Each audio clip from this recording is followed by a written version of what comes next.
appeals to racial, sexual, and religious chauvinism, to rabid nationalist fervor, are beginning not to work. Business of who I am and whether I'm good or bad or achieving or not, all that's learned along the way. Just a ride. And we can change it anytime we want. It's only a choice. No effort, no work, no job, no savings of money. I realized that I had the game wrong. That the game was to find out what I already was.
We were saying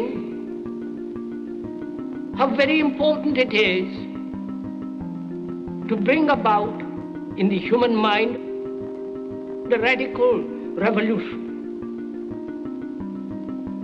The crisis is a crisis in consciousness, a crisis that cannot anymore accept the old norms, the old patterns, the ancient traditions.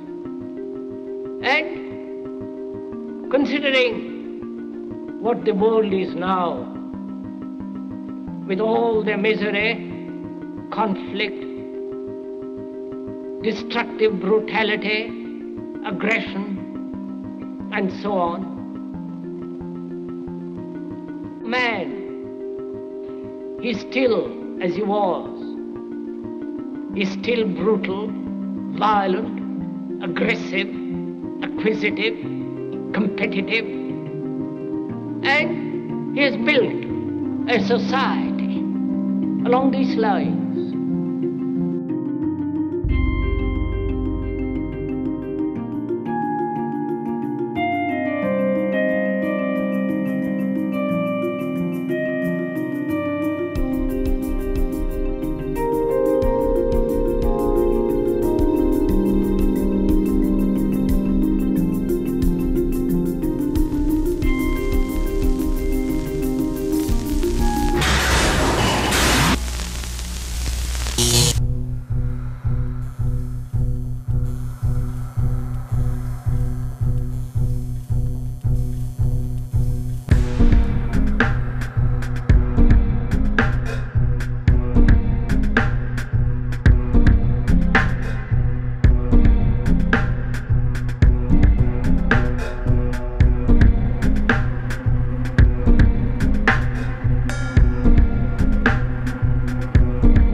Society today is composed of a series of institutions.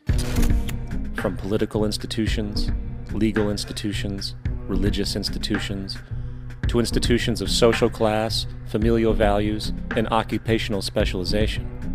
It is obvious the profound influence these traditionalized structures have in shaping our understandings and perspectives.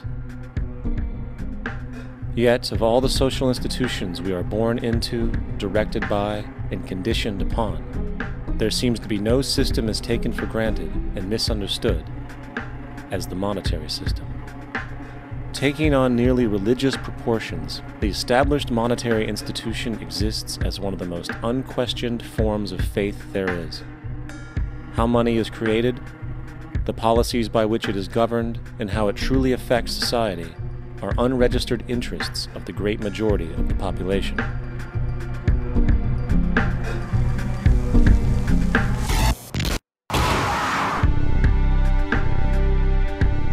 In a world where 1% of the population owns 40% of the planet's wealth, in a world where 34,000 children die every single day from poverty and preventable diseases, and where 50% of the world's population lives on less than $2 a day, one thing is clear: something is very wrong.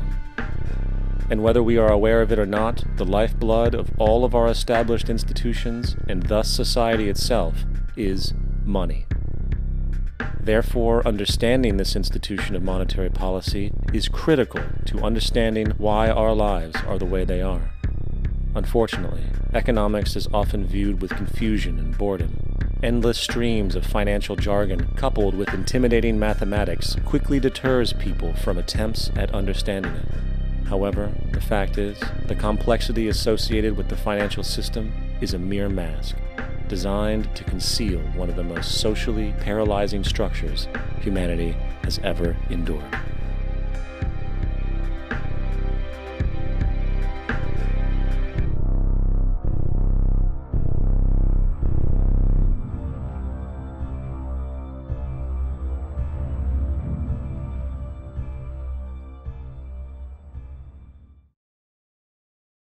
A number of years ago, the Central Bank of the United States, the Federal Reserve, produced a document entitled Modern Money Mechanics.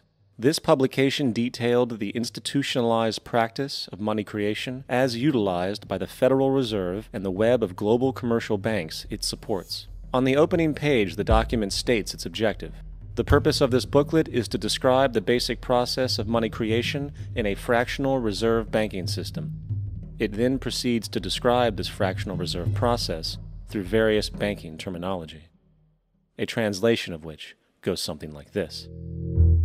The United States government decides it needs some money, so it calls up the Federal Reserve and requests, say, $10 billion. The Fed replies, saying, sure, we'll buy $10 billion in government bonds from you.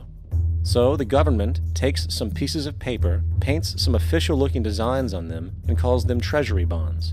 Then it puts a value on these bonds to the sum of $10 billion and sends them over to the Fed. In turn, the people at the Fed draw up a bunch of impressive pieces of paper themselves, only this time calling them Federal Reserve notes, also designating a value of $10 billion to the set. The Fed then takes these notes and trades them for the bonds. Once this exchange is complete, the government then takes the $10 billion in Federal Reserve notes and deposits it into a bank account. And upon this deposit, the paper notes officially become legal tender money, adding $10 billion to the U.S. money supply. And there it is. $10 billion in new money has been created. Of course, this example is a generalization, for, in reality, this transaction would occur electronically, with no paper used at all. In fact, only 3% of the U.S. money supply exists in physical currency. The other 97% essentially exists in computers alone. Now, government bonds are, by design, instruments of debt, and when the Fed purchases these bonds, with money it essentially created out of thin air, the government is actually promising to pay back that money to the Fed. In other words, the money was created out of debt. This mind-numbing paradox of how money or value can be created out of debt or a liability will become more clear as we further this exercise. So, the exchange has been made and now $10 billion sits in a commercial bank account. Here's where it gets really interesting.